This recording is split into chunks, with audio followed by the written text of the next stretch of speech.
Morning, Rich. Morning. Morning.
Good morning, everyone. We have a quorum now, so we're going to get underway at 9:33 in the morning. I'm going to call us to order and ask for any public comment. Seeing none, let's move on to approval of the August minutes. Motion to approve by Farley, second by Barb. All those in favor say aye. Aye. Any opposed? Okay. And July financial reports? And we don't have those yet. We should have them for the next meeting. So we're talking about May and June, is that right? I think we have May and June. Do. Yeah, we should be on July. Yeah. So July's the only one we don't yet have July, but we should by the next meeting. Okay. So we're skipping this because we've already accepted May and June? We have, yes. That's what I thought. Okay. Carol, accessibility update and the status of the website. Why don't you come on in? We can sit. We can... Hi there. My report is super easy. So Jeffrey has said that there are some things that the city can do, but he's got to figure out what that looks like. So that is not finalized yet. That's on my list for follow-up this week. Ellen, if you have a minute when the meeting's over, we would love to take a picture of you for the website. And we'll get John next month because he's traveling or whatever he's doing. And then we will take updated pictures of Pollination Station, and everything else I think is about done. There were just a couple of tweaks. So this was a fast one. Thank you very much. Good news about the city and coordinating with the city. Yeah. Any questions or comments for Carol? Okay, thank you. Before Farley gives her report, Alan's going to step away because the pop-up celebration involves the planning commission and he is on it. So text you when we're done.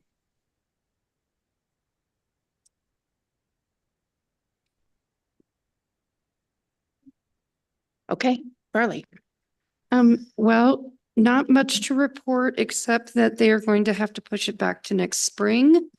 If it's going to happen, I did ask Sky for an update.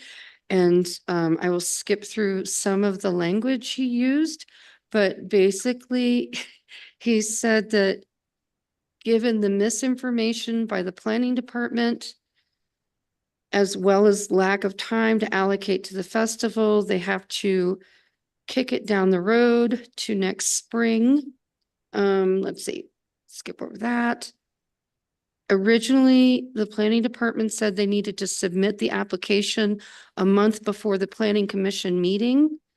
But then when I called at the beginning of last week to ask when the due date was, they first took a few days to get back to me and then told me that not only did the application have to be in by Friday, but it needed to be completely approved by the planning department prior, which would mean it should have gone in a month prior. So skip. To do the festival right, we're going to push it out to next year, unfortunately. So I think we can start tabling this topic for future agendas. And you'll bring it back to us when the time is right. Yes. Any questions or comments for Farley? Okay. Thank you very much. Let me send a note to Alan. We'll get underway in a second. Okay.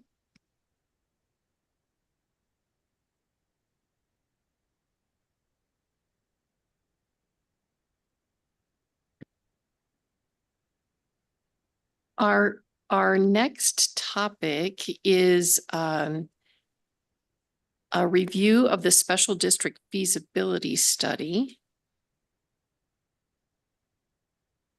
I don't see Chelsea here. So Jim, do you want to tell us who's going to present? Oh, there she is. Hi. Hi there. We're waiting to get Ellen back in the room and then we'll get underway. And we do have representatives from economic planning systems, here with us today as well. Terrific.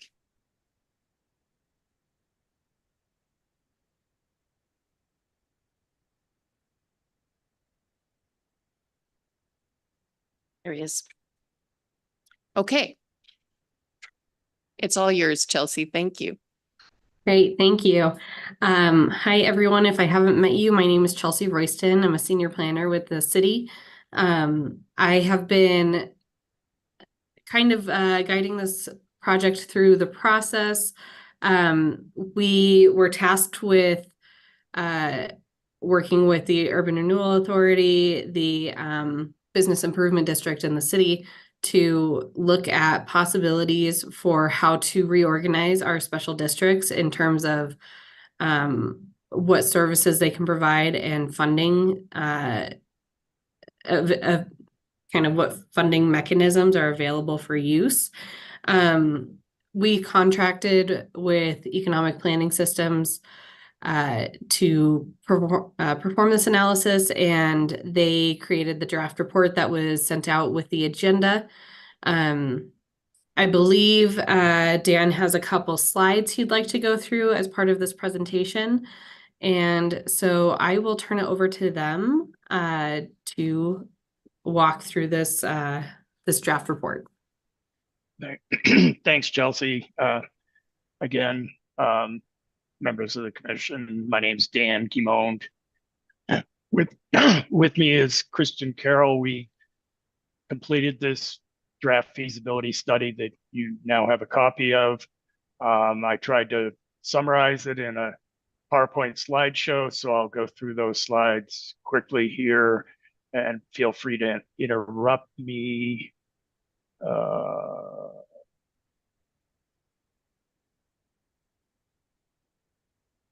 can you all see that? Yes, we can see that. Okay, so like I said, I will try and go through this rather quickly, but I thought it would be easier to summarize it as opposed to a 40-page report. But as Chelsea mentioned, we did a special tax district feasibility study to look at viable taxing districts for the community, what the eligible options might be. We looked at some peer city comparisons. We came up with some preliminary district alternatives that we then went through and evaluated and then summarized our recommendations and conclusions in the report. Manitou currently has 3 separate taxing districts: the Downtown Business Improvement District, the BID, the Metropolitan Parking District, or Metro, and the Urban Renewal Authority, which technically is not a taxing district, but it does receive taxing revenues through tax increment financing from the city and other taxing entities. The purpose, as outlined in the RFP that we responded to, stated by the city, was the existing districts are outdated and not generating sufficient revenues. They're not contiguous and do not cover parts of the commercial corridor.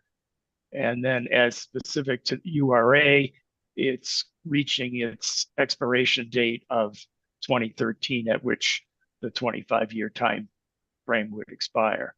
The goals of the project were to explore options to create a district that unifies the corridor gateway to gateway, a district that mitigates existing boundary issues and conflicts, that creates a funding mechanism for maintenance, marketing, and promotional activities, and allows for the implementation of a desired overall downtown development plan. So the various options that we looked at meet one or more of these goals, as I will summarize. So just looking at the map of the Manitou corridor, you have the bid parcel shown in pink or orange, in red lines overlaid with the Metro Parking District parcels, which are a slightly larger area than the bid. We have the URA on the east end of the city, as you're familiar with. And then we have what we refer to as the gap areas, which are shown in charcoal, both west of the bid and Metro, and then between the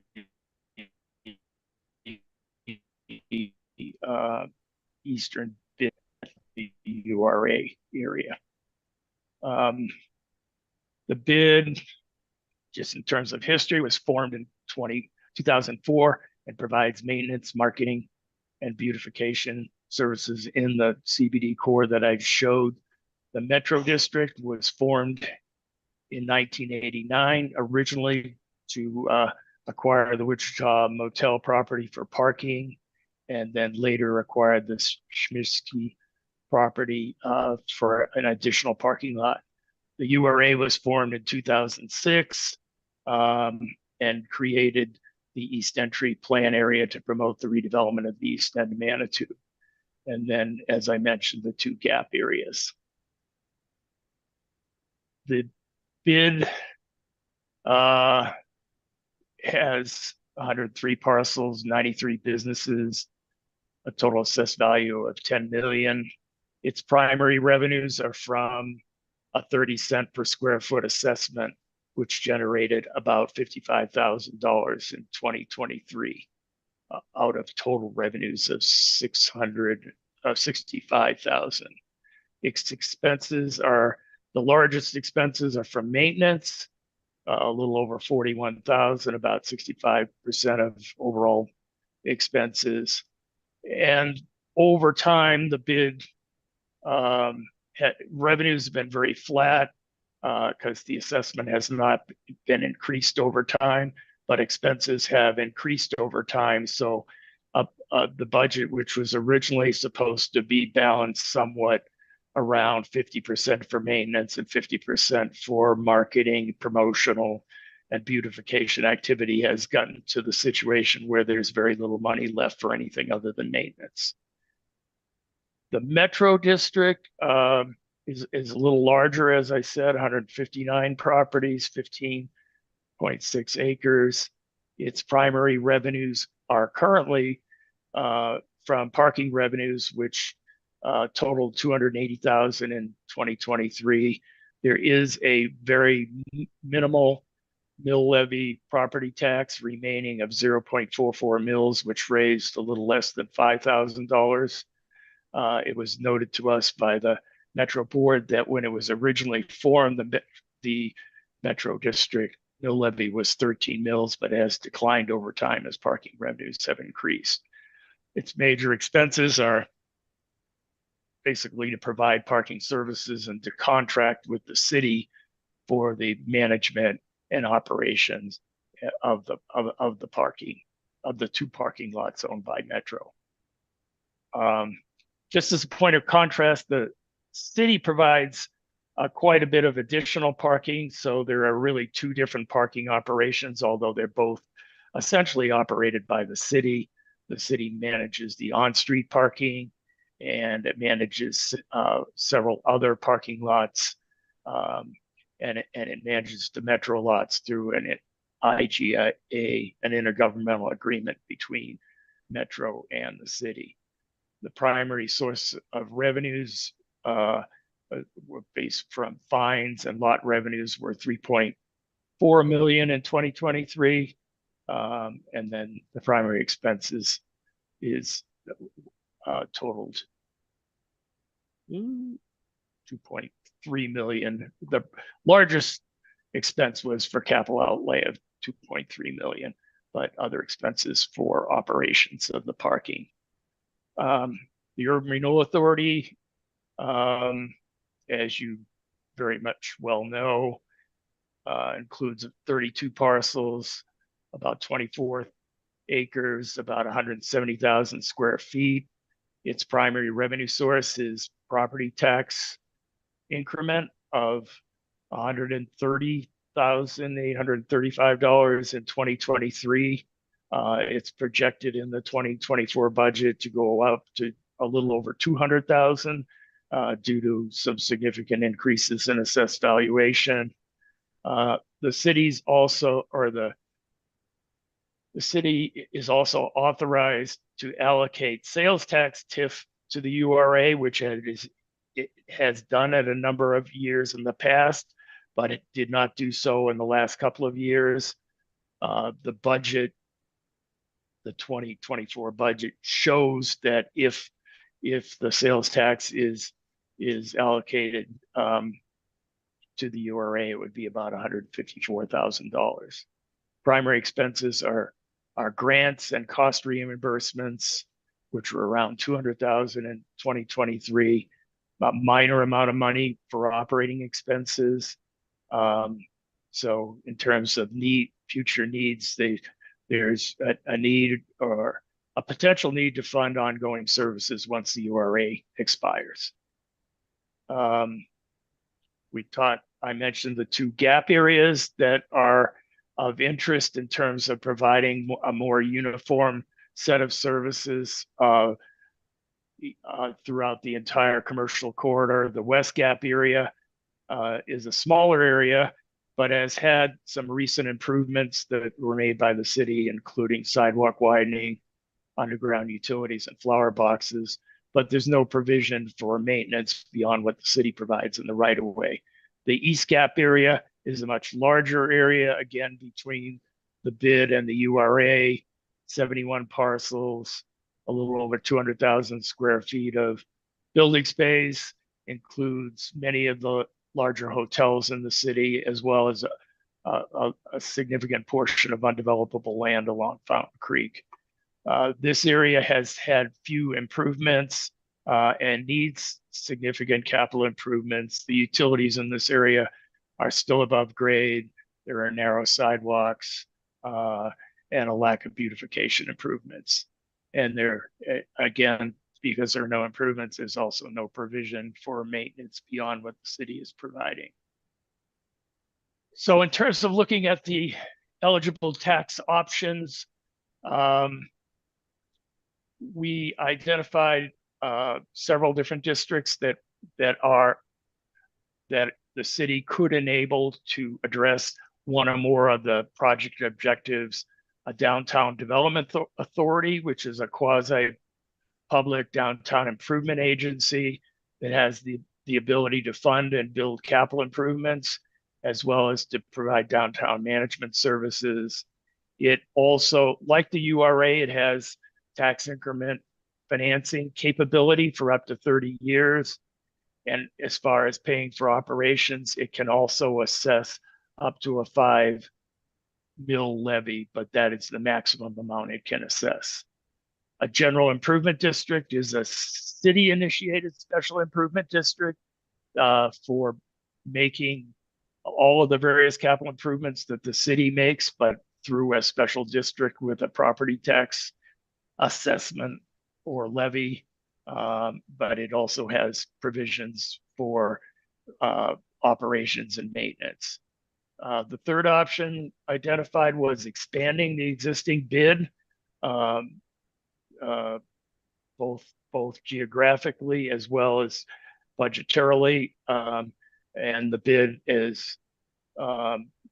can develop and operate public improvements. It's basically a mechanism for clean and safe, providing maintenance, but also economic development, marketing, promotional activities to a commercial district.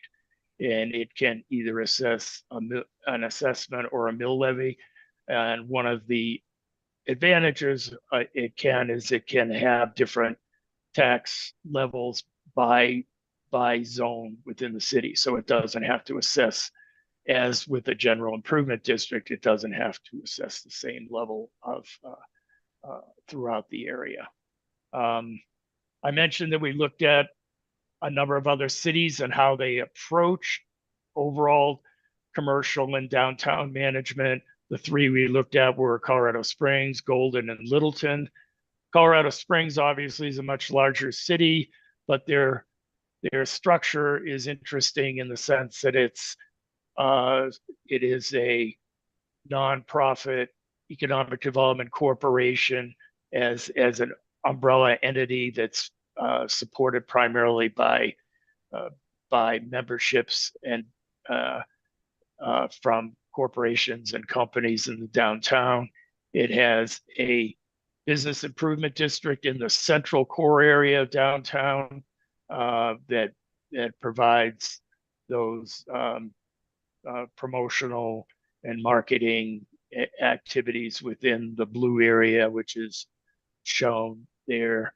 It also has a much larger downtown development authority area comprised of 7 different sub-districts within an overall area of over a square mile in the greater downtown area.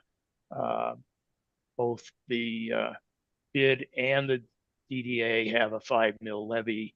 So properties that are in both are paying 10 mils.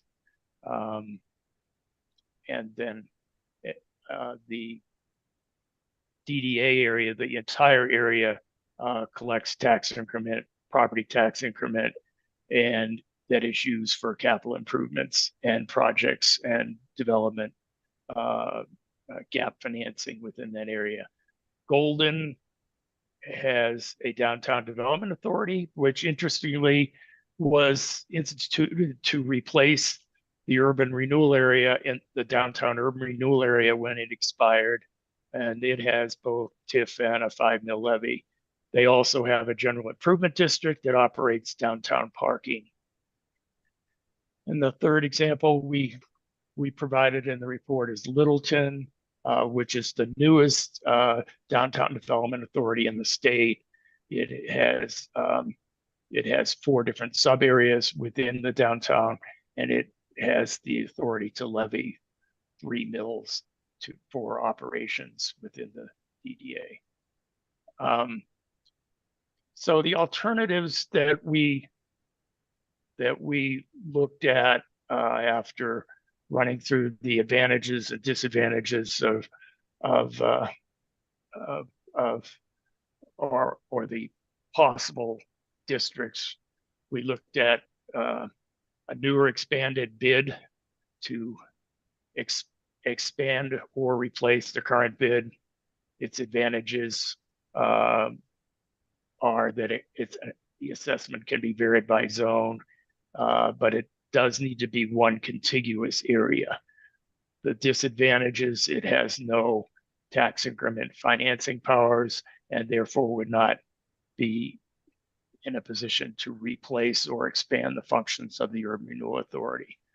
The second alternative would be a new downtown development authority to replace the bid and URA. The advantages, it covers both operations and capital improvements, can include both a mill, property tax mill up to 5 mills, and also utilize tax increment financing from the city as well as the other taxing entities. And it can also contract with the city to provide unfunded services.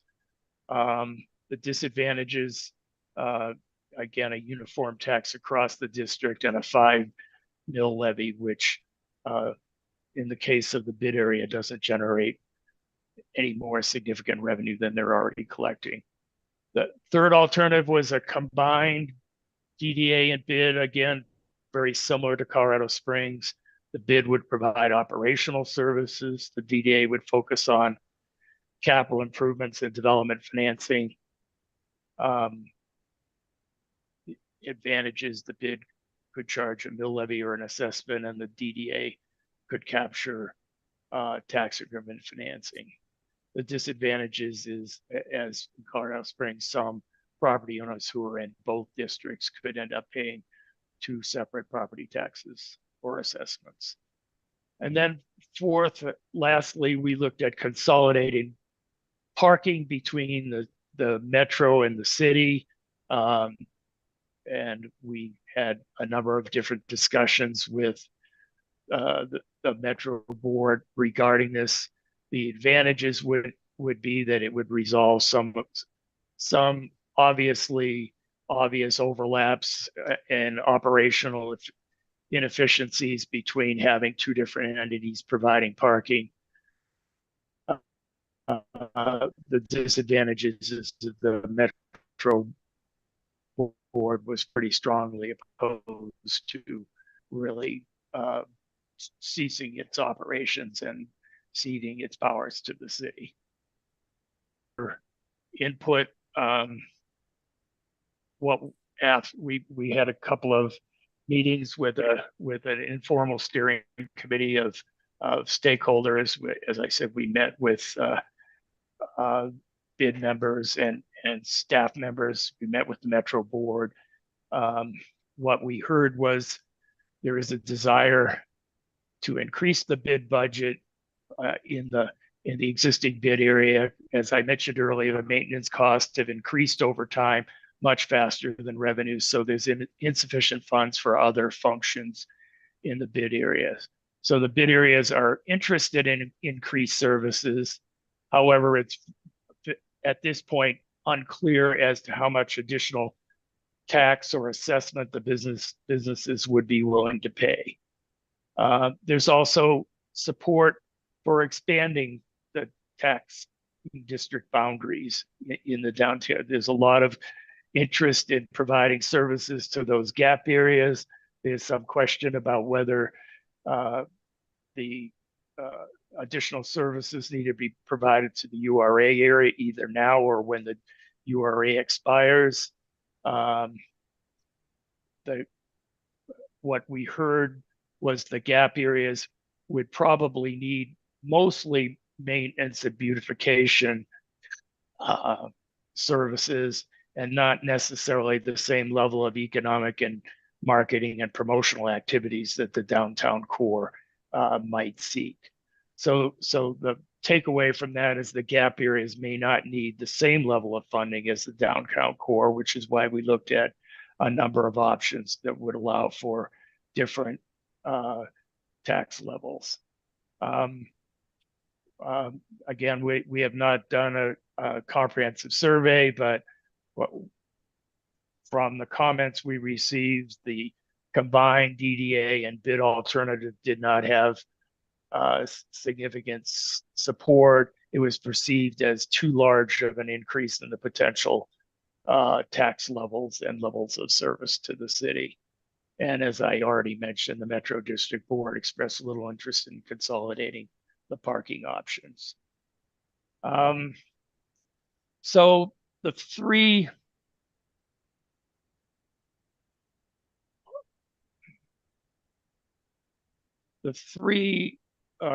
four alternatives that we investigated further were alternative A, the existing bid budget increase. So this, I mean, we basically tested 4 different scenarios.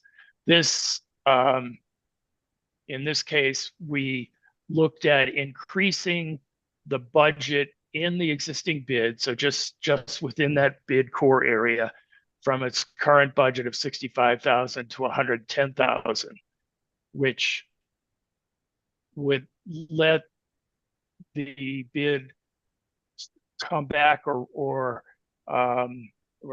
to close to a 50-50 balance between maintenance activities and other marketing, promotion, beautification, promotional activity services. So as you can see, we looked at the maintenance budget went up a little to 50,000, but we provided significant increase in the rest of the budget to come up with a budget of about 110,000. We also looked at replacing the current assessment with a mill levy. And what that would do is if a mill levy were used instead of a flat assessment, it would tend to grow over time with increases in assessed value, even without a specific vote on an increase in the tax rate. The current bid would require 5.5, 5.6 mills to support the 65,000. Expanding the budget will require a mill levy of 10.13 mills to support the $110,000 budget. So as far as the strengths and weaknesses of this alternative, it addresses the needs of the existing bid property owners and maybe in terms of phasing activities in might be an easier initial step to take. Switching from an assessment to a mill levy is recommended because it would allow for some revenue growth over time. The weaknesses of this alternative is it does not address the needs of the URA or the gap areas. Property owner interest outside the downtown in the gap areas is an unknown at this point. And as I mentioned, it could be an initial phase, and expanding the bid to other areas could be a second phase. The second alternative was looking at expanding the bid boundary to the rest of the commercial core. That basically the entire core, including the URA area.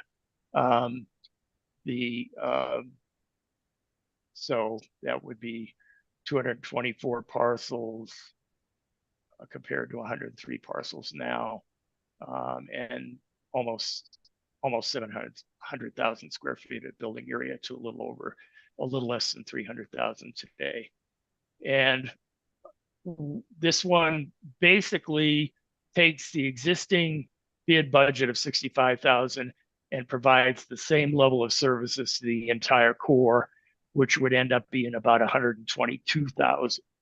So again, switching from an assessment to a mill levy, it would require about 5 mills for providing those services to the entire area. The strengths of this of this alternative is it modestly increases the district budget, but it would also greatly increase the properties to be served. The expanded area would help cover increased maintenance and beautification costs. The gap areas in URA would receive some additional services. The weaknesses are that given the larger service area, the existing bid would unlikely realize any significant new increase in revenues. And a big unknown going forward with any of these alternatives is it's unknown whether the property owners in the gap areas would be willing to pay for a new tax for the services being offered. Alternative C was the expanded bid, again, the entire corridor, but with sub areas. So the idea would be to provide the budget increase that the budget increase that the downtown area it was projected to be interested in having. So again, the current budget of a projected budget of 110,000 in the downtown core, but the sub areas would have the lower, more basic budget that was used in alternative B for providing a lower level of service or a low level of primarily maintenance services to the rest of the core. Under this option, you would have different tax levels. You would have a mill rate of 10 mills in the downtown core, and then 4 mills in the rest of the sub areas because they're getting less services. Again, the strengths of this is it allows the downtown core to receive additional funding above current levels, and it allows the sub areas to opt into the district with a more basic level of service. Obviously, these numbers, the amounts could change under various scenarios, but the one we tested, we tried to sort of minimize the number of moving parts in this. The weaknesses, potentially for some disagreements or between the downtown core and the sub areas based on the different levels of services. Then alternative D was looking at a DDA for that expanded corridor. It's sort of the same area as the expanded bid in alternative 2 and 3. A total budget of 138,000, which is 16,000, almost 17,000 more than alternative B by applying a 5 mil levy across the entire area. Again, a DDA is limited to 5 mils. It results in a little lower budget for the downtown core, going down from 59 to 49 because of the 5 mil levy cap. And then the sub areas would be getting a little bit higher budget. So a total budget of 138,000 compared to 122,000 in the expanded bid option. Part of the reason for the additional revenue is that a DDA would also levy residential properties in the district, and a bid is not allowed to levy a tax against residential properties. So the advantages could include separate areas that are not necessarily contiguous, would allow for the replacement of the bid with a more consistent level of service, could replace the URA and enable the continued use of tax increment financing in a much larger area of the downtown. Weaknesses requires a uniform level of taxation, and that, as I mentioned, 5 mils might not generate enough operating revenues.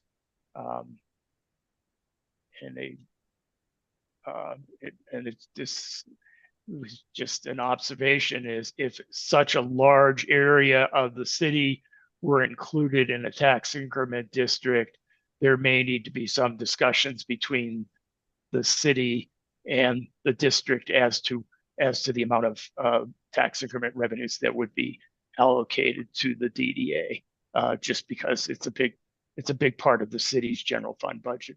Obviously, if property tax, if sales tax and property tax were contributed, it's a big part of the city's budget. So there may need to be some negotiations between a potential future district and the city. The last alternative we looked at then was a general improvement district for the expanded boundary instead of the DDA. Uses pretty much the same budgetary rates as the DDA, would allow for capturing both residential and commercial properties, and results, because of the residential inclusion, results in a somewhat lower mill levy than in the previous options. So just showing the entire quarter that options B, C, D, and E covered. So the GID, or General Improvement District, allows for taxing of both commercial and residential properties. It can include parking functions as an additional service, although there's little support from the stakeholders. Weaknesses: it may be difficult to get residential property owners to support the approval of a general improvement districts. However, on the other side, the residential properties do not contribute a significant amount of revenue to the GID. Just quickly in summary here,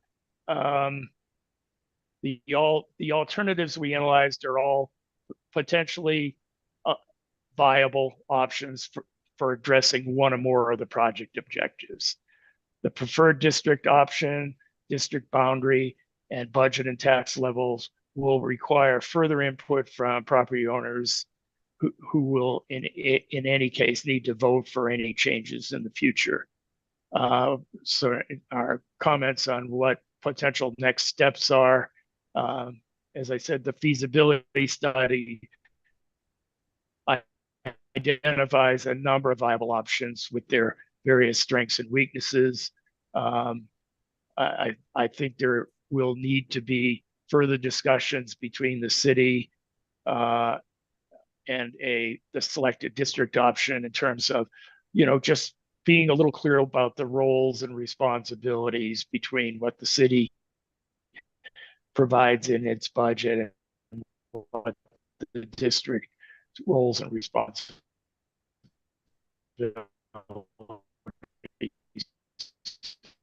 are going to be. We on their preferences and on their preferences for moving forward need to take place, because obviously any district any expansion of the district or new district would require a vote of the property owners in each case, as well as additional focus group discussions, really focusing on what also will be a discussion about what is the desired level of services versus the acceptable level of taxation that the property owners are willing to tolerate. And then finally, the city and the district will also need to address the specifics regarding the size and boundaries of any future district. So that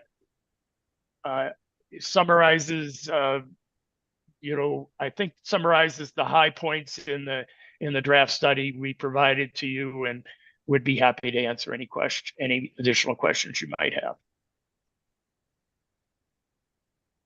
Questions for Daniel and Adam? Comments? Yes, Alan. Yeah, I have a couple questions regarding the East Gap area. You mentioned there are 72 parcels there. Could you characterize the breakdown between residential and commercial? Do you happen to know that, Christian? Yeah, so in the East Gap, there is more commercial properties in the West Gap. Both of them are pretty balanced mix, but I will say I think it's probably about 60-40 commercial residential as compared to the West Gap where it's more 50-50.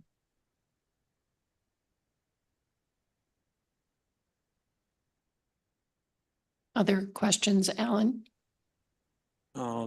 Yeah, just a clarification with an expanded DDA that included the URA, that would result in the dissolution of the URA, or could it work at the same time?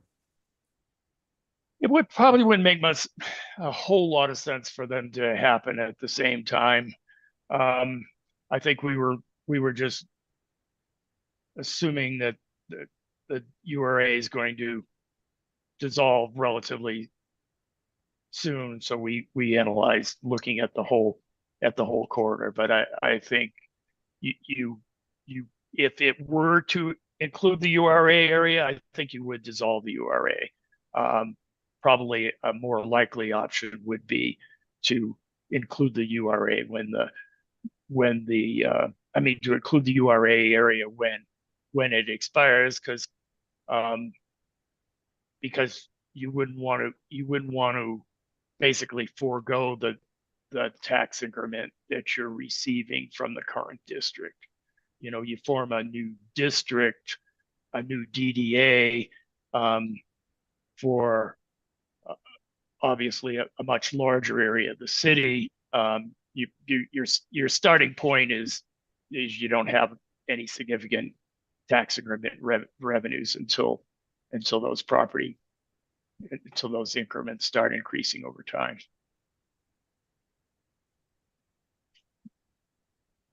And just a point of clarification, the Urban Renewal Authority never lapses. So the authority remains in perpetuity. It's the district with its current boundaries that lapses in 2031. So the URA retains its authority and all its powers. It just won't have an active district after 2031. Right. That's right. And I guess one option that wasn't necessarily looked at was the possibility of the URA forming another urban renewal area in the future. Exactly. Which we've been discouraging, by the way, because the current state law is really cumbersome because it changed during our lifetime, the lifetime of this district. So it's unwieldy at best, difficult to manage. It would significantly change the changes in the legislation would significantly change what a new district would be able to do. It would require, who was speaking? I'm sorry. Was that you, Ann? Debbie Sagan, the chair. Pardon? I'm sorry. I'm Debbie Sagan. I'm the chair. Oh, Debbie. Okay. I guess you're in the council room there, right? I can't really see Yes. you, but your point is an important one. The changes in the URA legislation would require all of the taxing. Well, it would require several things. It would require an expanded board. It would require all of the taxing entities to agree to be for their tax increment to be contributed to the district. So they could agree to opt in, they could agree to opt out, they could agree to support it with 50% of the increment. So it changes the ground rules significantly. The one advantage of at least to date, the one advantages of tax increment through a downtown development authority is those provisions do not apply to DDAs. Yes, that's a significant advantage for sure. Other questions? Comments? Thank you very much for your presentation. We will be watching carefully the next steps that you take to circulate this and discuss it with council and other groups. We appreciate your time. Thank you. I believe, Chelsea can confirm that it has been circulated, and we do anticipate making a presentation to City Council in the near future and having further discussions there. But we also welcome any comments that you might want to provide to us on the written report. So just feel free to channel those back to us through the planning department, through Chelsea Royston. Yes, that's exactly correct. Thank you very much for your attention. Yeah, so if anyone has any feedback or comments, please feel free to send those to me. That way we can incorporate those prior to our final presentation before City Council. That has not been scheduled yet, but we do anticipate it probably in October. Thank you very much. Okay, thank you. We're gonna drop off now if that's okay with you. Yes. Very good. Take care.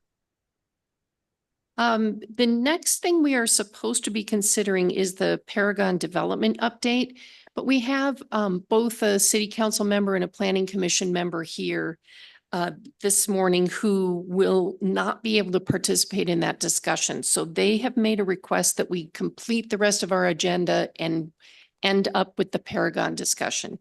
I don't think the rest of our agenda will take very long, maybe just, 5 or 10 minutes. So I'm going to go ahead and honor that request unless there's a serious objection to that. Okay. So Anne, that means we're discussing the 2025 proposed budget next. Yes, and I've made no further changes to what we talked with Denise about a month or so ago. And I believe that was circulated at the last meeting, wasn't it? Yes, it was. Yeah. So I've made no changes other than that. So at this point, we need to get you all a version by October 15th.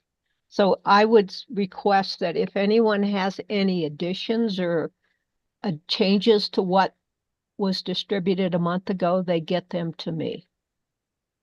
Okay. Any other comments or questions for Anne? Thank you, Anne. Sure. Let's go to Jim's report, Executive Director report.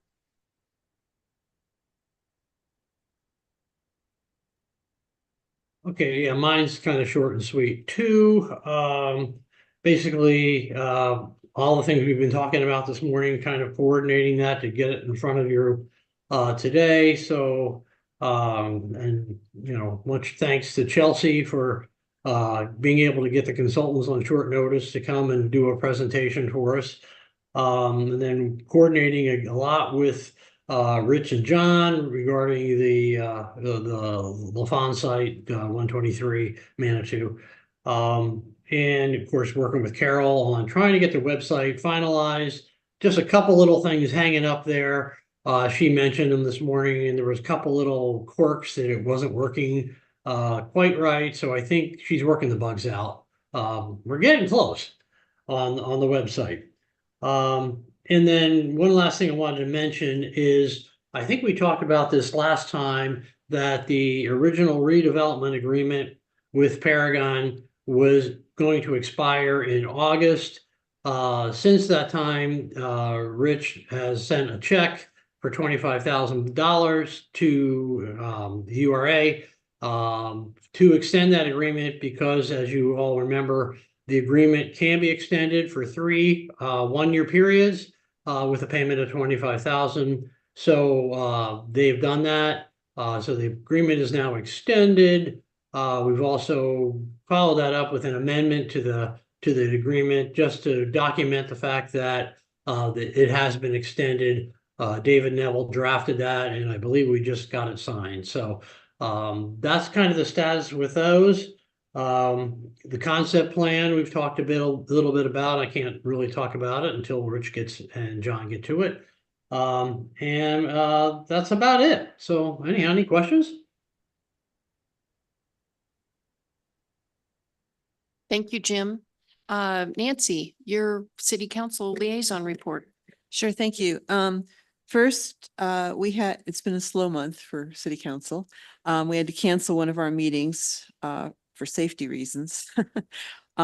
So what was scheduled that night was a joint meeting with the planning commission and to go over Plan Manitou, and that is now being delayed until September 24th.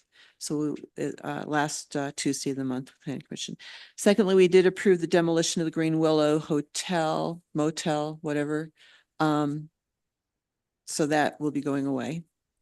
Kind of sad, very sad.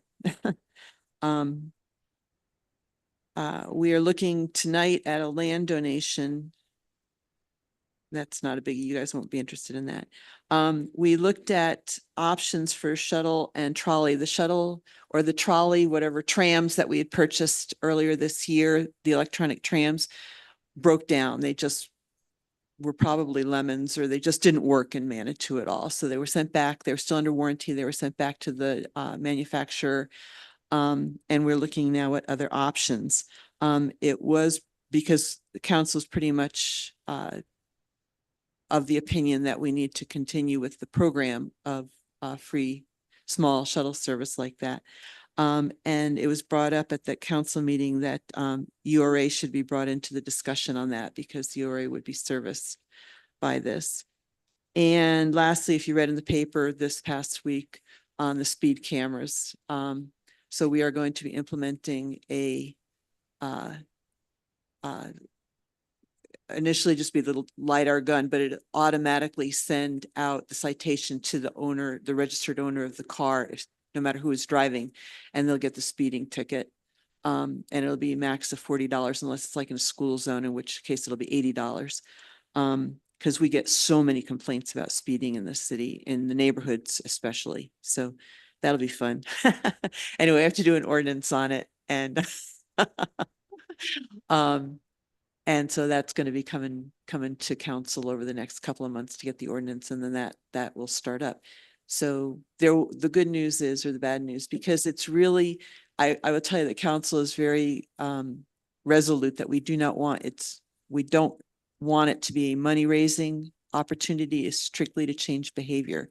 So I don't know how we'll convince the community of that, but that is our intent, and it'll be moved, whatever will be moved around. But the state law requires that at least 300 feet prior to the camera, you have to have a sign alerting the drivers that there's a camera up front. So, it's as fair as we can make it. So that's all I have, unless anyone has any questions. Thank you. Questions for Nancy? Raised eyebrows, but no questions. Thank you, Nancy. Any items of other business today? All right, then I'm going to give a moment for these folks to exit, and then Jim, Rich, John Michael, you want to come up here and join us? You're welcome to. Thank you.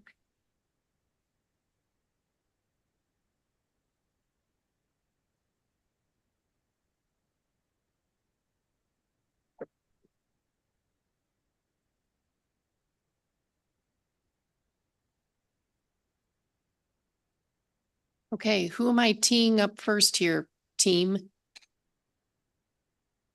Jim, do you want to say any introductory? You're muted, Jim.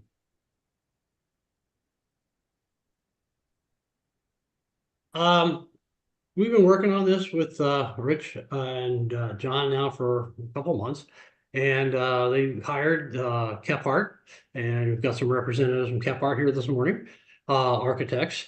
So I'm going to turn it over to John, who's with you guys, and I'm sure Rich will want to chime in as well, and let him run through what they've come up with. It's kind of exciting, and I'll just let them talk about it. Can you guys hear me okay? Cool.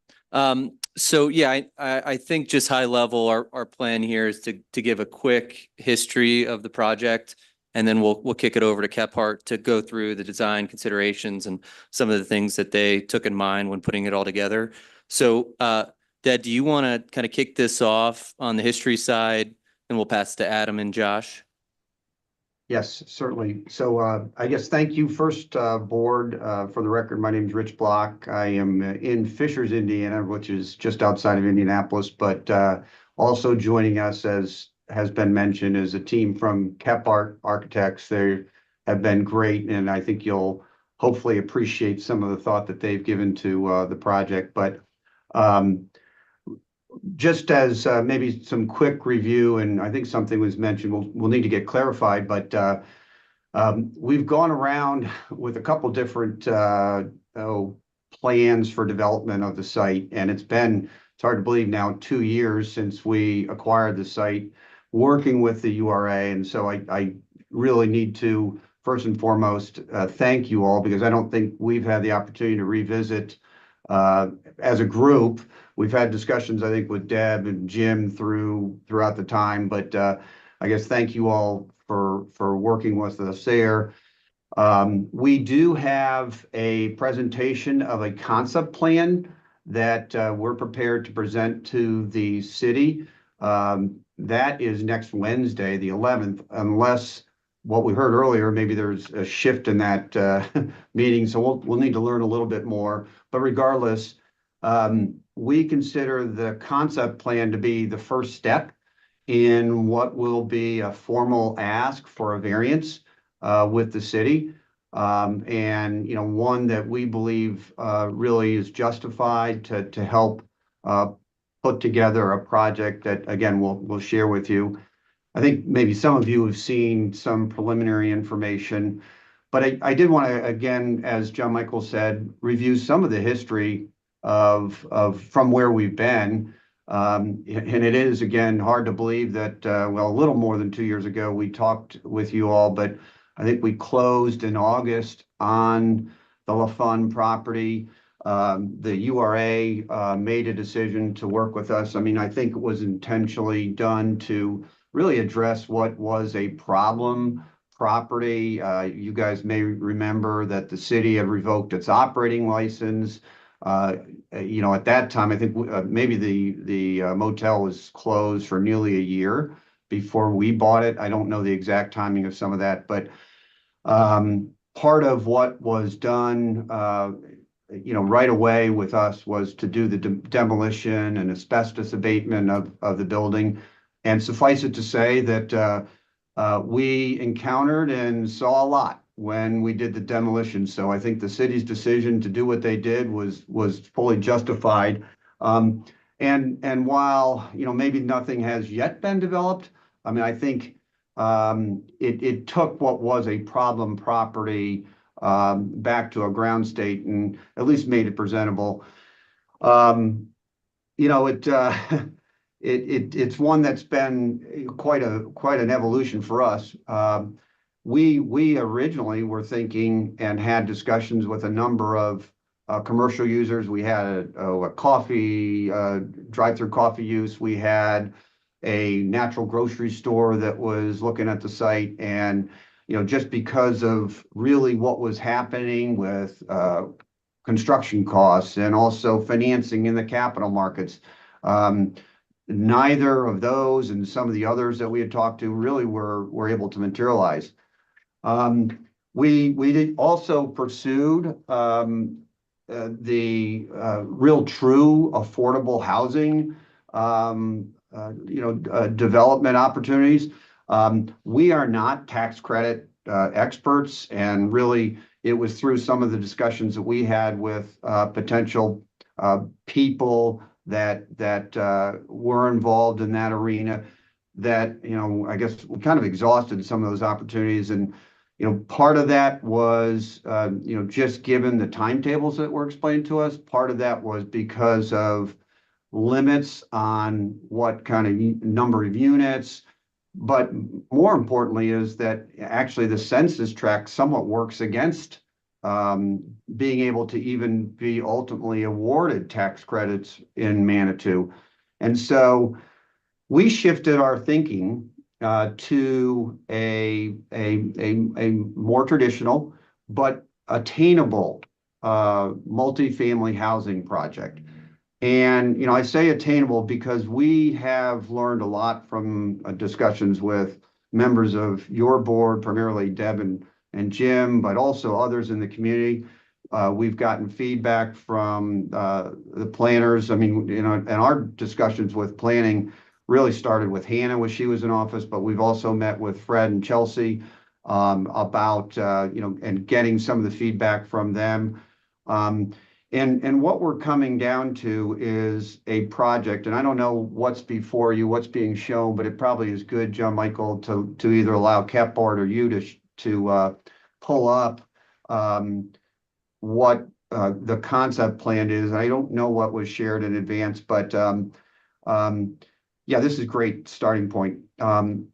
This is a site plan, and in a minute, I'm going to allow the Kephart people to talk, Josh and Adam, about what thoughts they've given, because quite honestly, even starting with the layout, I mean, what we heard from the city was that they were very concerned about the corridor, not wanting to have massing, not wanting to have kind of an overpowering presence along that corridor, being sensitive to setting back the building as we could, just to create less intense feel of the project. And this site plan was one that truly evolved to what we think helps address the concern, where we have two buildings that are perpendicular to Manitou, again, intentionally perpendicular, so that you have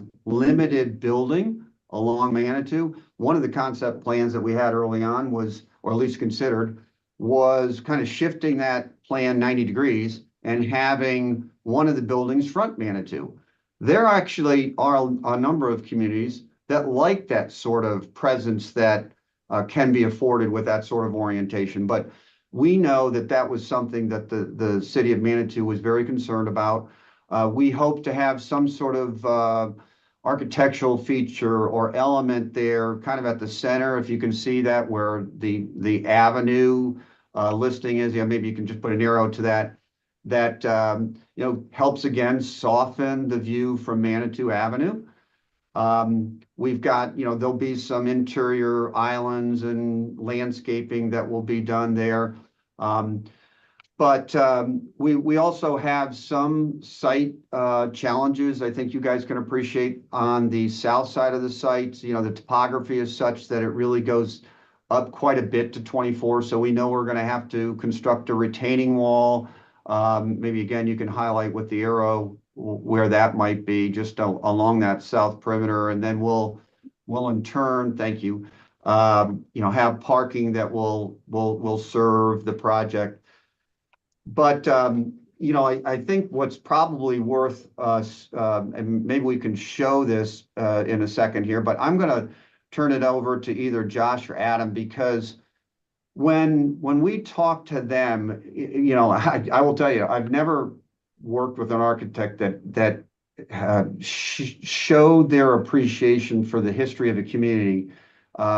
When we kind of told them what things we were being asked to do, what things were important to the community, but they really researched to a deeper level than anybody I've had experience with, to come up with design and elevations that I think really hit a mark that addresses history, addresses just natural heritage of the community. And so, with that, I'd like to turn it over to either Josh or Adam to start to address what the buildings will look and feel like further. Thank you. Thanks, Rich. Hey, Josh, let me just do a quick preamble. Yeah. And we'll run with your stuff. So again, as John said, thank you for having us today. We're excited about the opportunity to get this in front of you and start to build some momentum around this project. My name's Adam Cantor. I'm a principal and director of land planning here at Kephart, and with me today is Josh Robinson. He's one of our senior designers. And Rich, you covered the majority of I think where I was going to go. There's a couple, this is, it's not super technical plan, but there's a couple numbers on here and things that maybe are of interest before we jump into the fun stuff. And so first off, these are two identical buildings. They are mirrored. But they are intended to be the same building. As you can see, some of the symbols, maybe you're familiar with or not, these little triangles are what we call tuck under garages. So they are 3-story buildings. And along the front side of these buildings, instead of units on the ground floor, we're showing garages. So there'll be garage doors along those edges on both sides. And then also on the ground floor, we're reserving space in both buildings on the corners that address Manitou, amenity space. So one side would be the leasing office in one of the buildings, and in the other building, it's potentially, we haven't got to this level of detail yet, but it's the fitness center, it's the business center, it's the club room, the kitchen that the residents can rent out if they want to host an event that's larger than can fit in their unit. All those sorts of things. So both buildings have the opportunity for amenity space. And as John did touch on also, this is just a diagram. Please don't get too excited about this drawing here. We'll show you here, but as per code, you can see the building is stepping back along Manitou Avenue, right? So we are pulling those units back from the street. So while we're meeting the requirement of being below 35 feet for the entirety of the building, at the street, it's only 2 stories.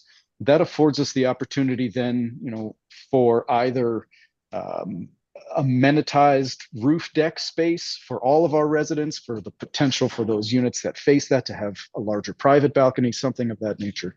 But again, really helping to bring the street presence of those buildings down as we're addressing Manitou, right? That's important to see. Again, we're trying to create some entry opportunities that may or may not happen along Manitou, things that we're going to address the street, create a street presence, but not overpower it. The big asks that we're going to be making of Planning Commission, the big ask in general really is just density. We're able to manufacture enough parking to meet code requirement. You can see the breakdowns here if that's interesting. But in order to make this project work, we have to create enough economy of scale to make it constructible, to be able to afford the construction. And currently the zoning allows 20 units per acre, right? This is a 2-acre site. That would get us 40 units, excuse me. And to try to build 40 units and create additional attainable housing for Manitou, we would be cost constrained. And in order to make this project viable, we're showing 78 units, which pushes us up into the 35s on a density per acre count. Again, a lot of that density you'll see is pushing into the site to the south, so you don't necessarily perceive it as you're driving by. It's a very similar typology to what was here before. The building locations are not all that different. And as you'll see here in a moment, we really want to see this thing blend into Manitou. We want it to feel like it is from here and it grew in this site and it's part of the history and the heritage. So all that said, if you have more questions about the details, we can spend some time at the end talking about that if you'd like. Otherwise, Josh, I'll let you jump in. I've got the site story pulled up, and then I have your rendering as well back on. Well, actually, Adam, if I can share. Oh yeah, jump right in there.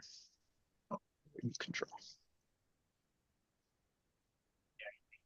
It might be easier. I'm the type that can't talk without drawing at the same time. Okay. Can everyone see my screen? Yes. Yes. Great. Fantastic. So, like Rich and Adam said, for us, we wanted this project to look like it had grown out of Manitou, And the first thing that Adam and I will do when we dig into anything is get a good understanding of what is the place, where are we at? And we'll go back as far as we can, and learn as much as we can about Manitou. And this was of particular interest to me because, this is all, early Manitou. It's the Wild West and, all this kind of stuff. I'm actually the president of the Ghost Town Club of Colorado. So all of this kind of thing is certainly right up my alley. The first maps that we started to dig into, going back to the 1890s, unlike the majority of our state that's about mining and about distribution, this was really a place that was, you've got all these different Indian tribes that are here for thousands of years meeting here. It's a holy place, Garden of the Gods and all this kind of thing.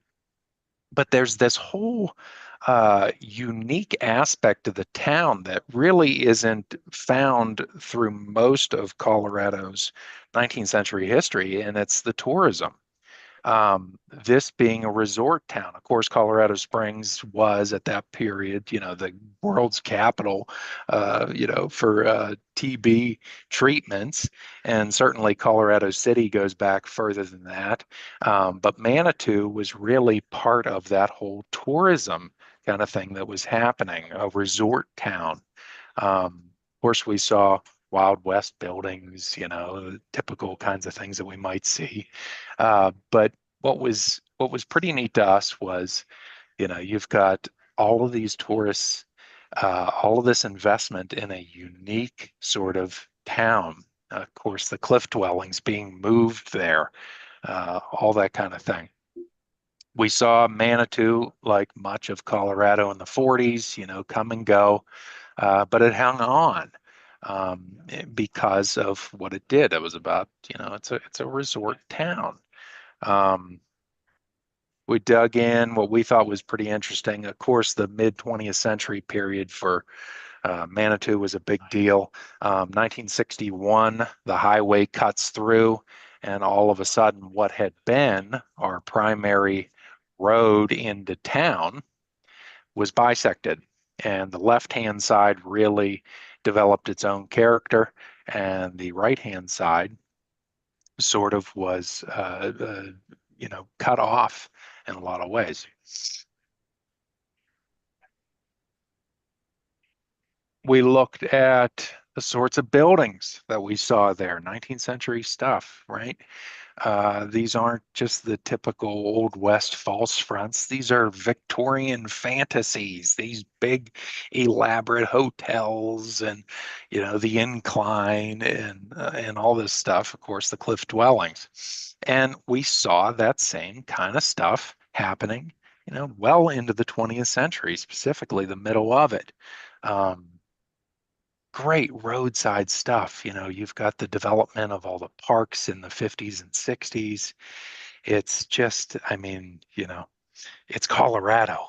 I love looking at these pictures and, all these hotels and motels and all these tourist destinations all have gravel parking lots. There's folks walking around in cowboy hats and stuff. And it's just a lot of fun. It feels like Colorado. So let's see here. So, of course, we knew what was on our site, the LaFawn Motel, and a pretty early one. It's one of the early motor courts, where you pull up to the room and they're sort of freestanding buildings or ganged clusters, built in the late 30s. Very simple, very modern. But of course, it was remodeled in the 50s and it got this second level added to it. You can see here in this photograph, the old motor court with the awnings and the big 30s cars out in front of it. And then, of course, it gets cleaned up, modernized here in the 50s, and then the big LaFawn sign.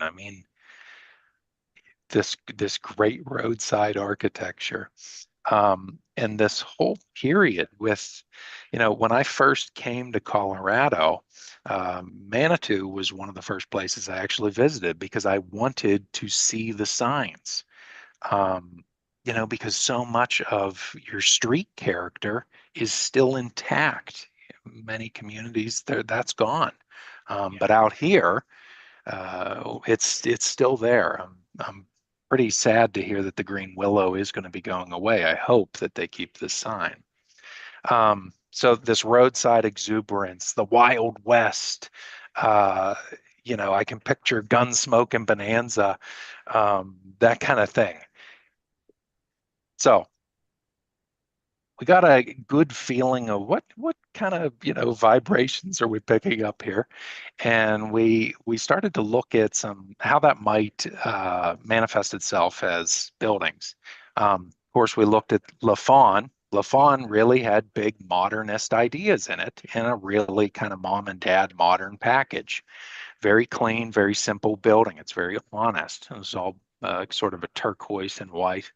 But these big ribbon windows, it's the poor man's version of, these high modernist things that Adam and I would, drool over in school, like Villa Savoy. We looked at all of, the motels and hotels and all the tourist stuff that's, with its nods to all the different tribes and, the cliff dwellings. So there's that whole end to this. We looked at all of these great sort of Indian patterns and, beautiful things that sort of recall this part of the country. Beautiful, modern, they're really clean. They could be interpreted in a new way. Now, of course, we weren't building a building for the 1950s. We're building something for today. We wanted something that would be clean, but something to a certain extent familiar, looking at materials that are sort of house-like, like clapboard siding, vertical siding, paneling, but very clean, very simple, that could relate back to the mid-century roadside kind of thing. And of course, the sign. So what we came up with was here.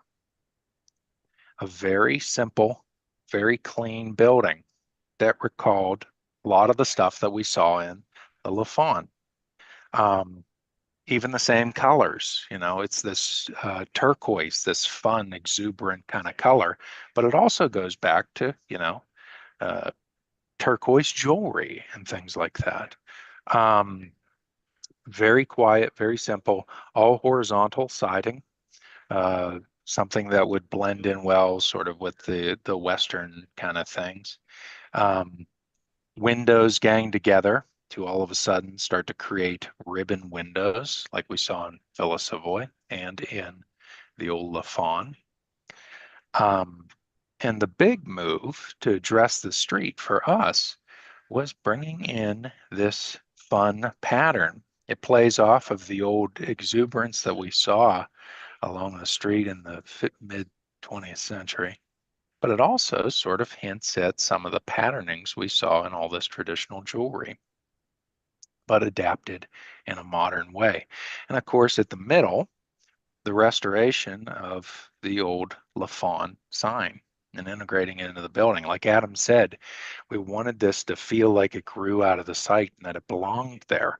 And even down to sort of, how it sits on the site, it feels like it could have been part of LaFawn. So that was where we ended up. And we're awful excited about this and creating something that really is born of its site, its history, and its context. Josh, thank you for talking through that story of where you've kind of researched the area, the heritage, and really tried to incorporate some of this into the design. We think it's great. We think it really addresses the need. I did want to speak to a second some of the economics because I know that's a question that has been raised before. Jim has emphasized that. I suspect the city's going to be concerned about it, but this is something that we're really trying to ensure its success. But I'm actually looking at our pro forma because, of course, it does boil down to, okay, what are the costs of this project? This is a project that's approaching $22 million with its full development. And please know these are, projections, but ones that we've, talked to contractors, we've talked to others about. So, we've got a pretty good sense of what this looks like. And we are hoping to deliver the majority of either studios or one bedroom, one bath, intentionally trying to meet workforce housing needs, people who have a more limited budget. And the rents there are going to be in that $1,300 to $1,550, $1,600 per unit per month. Okay. We'll have probably, I think right now, projecting about 28% two bedroom, two bath units. And those rents are currently pro forma at about $1,800 a month.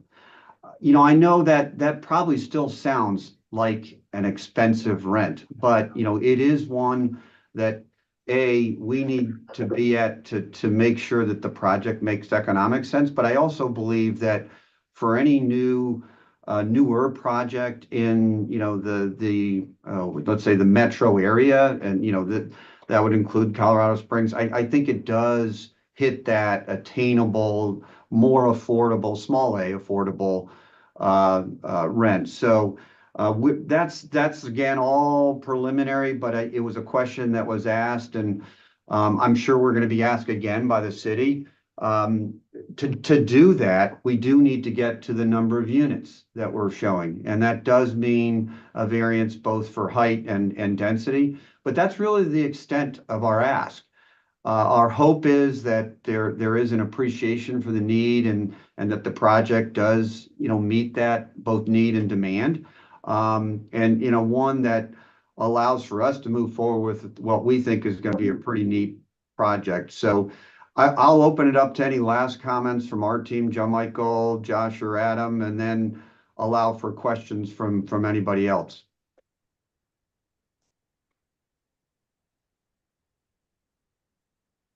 Yeah, nothing for me. I think you covered the goal of attainable housing pretty well. It's really, providing more efficient unit sizes, decent rents, not as many bells and whistles as like a Class A project, but something that is nice and something that people can actually afford. No, so I think you covered it pretty well. So nothing else from me.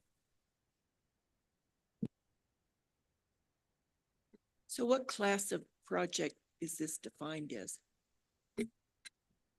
Adam, what would you call it? A minus, B plus?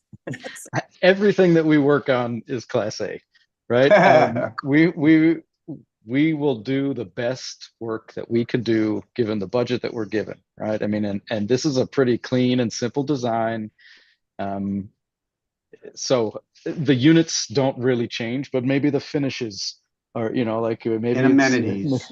Maybe it's not quartz and granite, but maybe it is. We haven't gotten that far to see where the numbers come in. But keeping the exterior simple, using the same window. So again, economies of scale. The way when we design the units, we'll make sure that we have, one or two kitchen layouts. So we're buying cabinets, we get all the same cabinets. Those are the types of things that will help keep the cost of the building down. But it does not change the fact that there's a high level of thought going into these buildings, and they will be extremely livable. Well, I would add too that with certain larger projects, which we can't afford to include, and nor do we want to, because I think it's going to only drive up rents. But you're not going to have a large clubhouse, an exterior pool, some of these amenities that larger projects would have. But I really don't think that fits anyway with the site and what I think is needed in the city. What kind of exterior finish do you envision? Do you want to cover that, Adam? I know you touched on that a little bit before. I'm sorry, what was the The question? exterior finish. Everything would be a little bit before. Sorry, Josh, go ahead. Everything would be cementitious siding, so vertical and horizontal, so a high quality, very durable cementitious material. What does that mean? not Like, it's wood. a hardy plank, yeah, but you can get that to have an architectural feature that is very attractive. What I love about it is its durability. I mean, I have it on my own house and it looks like a shake siding. I think it went about 16 years before we even repainted it. It's really durable.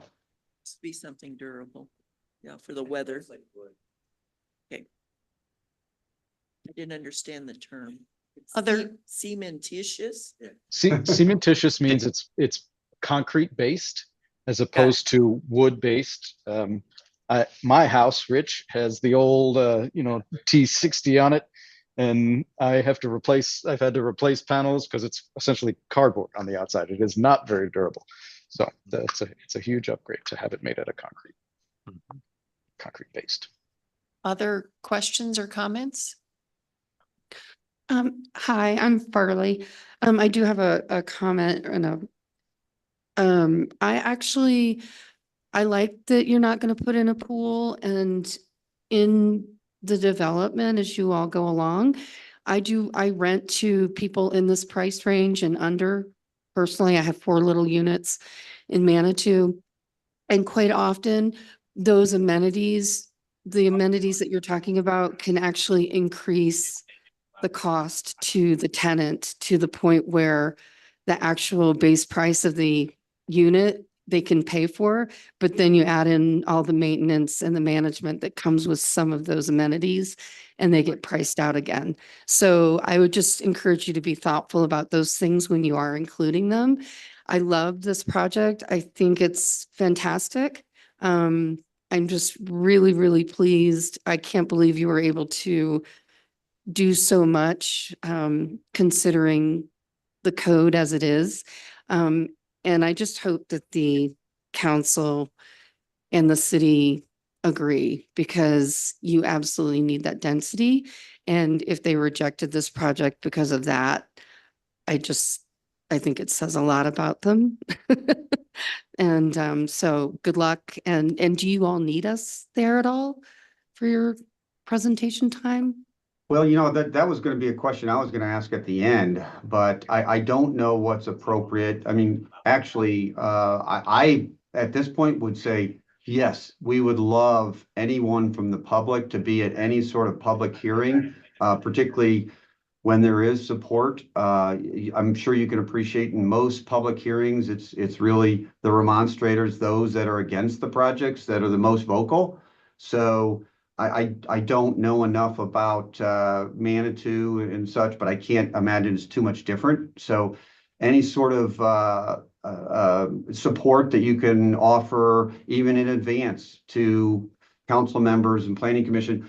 It is my understanding, and this is a little different, that the concept plan that we're presenting to you, the very same things, the site plan and the preliminary building elevation, are the same things that we are presenting to the planning commission for this unofficial concept plan review. It's an opportunity, as I understand it, for Manitou to give us feedback that then we would try and incorporate into a formal filing for the variance to the plan commission. That's my understanding of the process. Whether it actually goes to council from that point, I'm not sure if Chelsea's still on the line, or Fred, they're from the planning office to really confirm that, but that's the way we understand it. So, but anywhere where it's appropriate for input, we welcome it. Yeah, if I could jump in, this is Chelsea. So the concept plan will be heard by City Planning Commission on next Wednesday evening. So we will accept written comments ahead of time up until Friday afternoon. Any comments received thereafter will be distributed at the meeting. And so those can be written as private individuals or on behalf of the URA. And then the concept plan itself will not be heard by city council. That will be the major development plan and other applications that need to go before that kind of come in the next wave of applications. So this one next week is just the concept plan. Like you said, John, or sorry, Rich, excuse me. It's sort of an informal opportunity to get feedback and determine which portions of the code will need to be varied, if any. So. Thank you, Chelsea.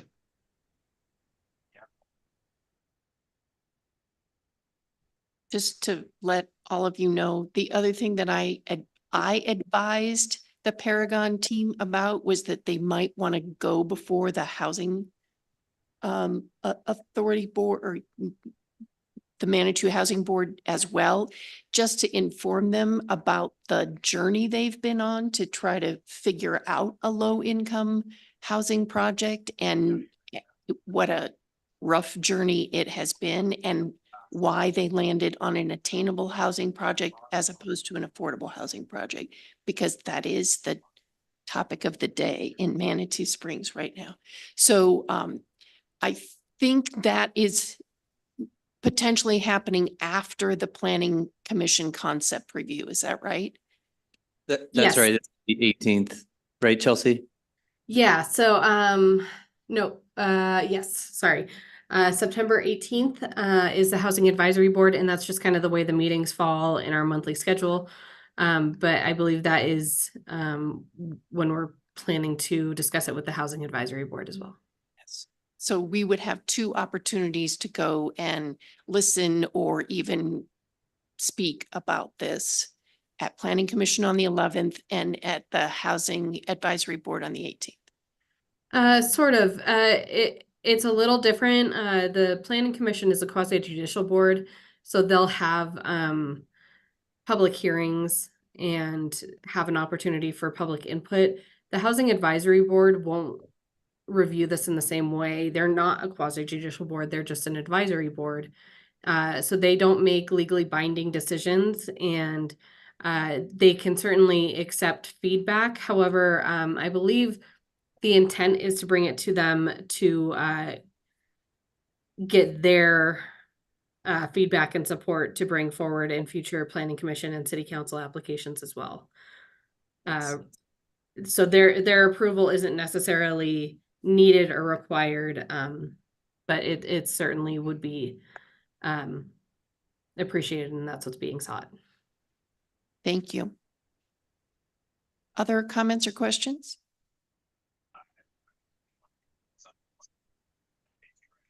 Jim, anything else from you? Do have a question for Chelsea before she drops off, if possible.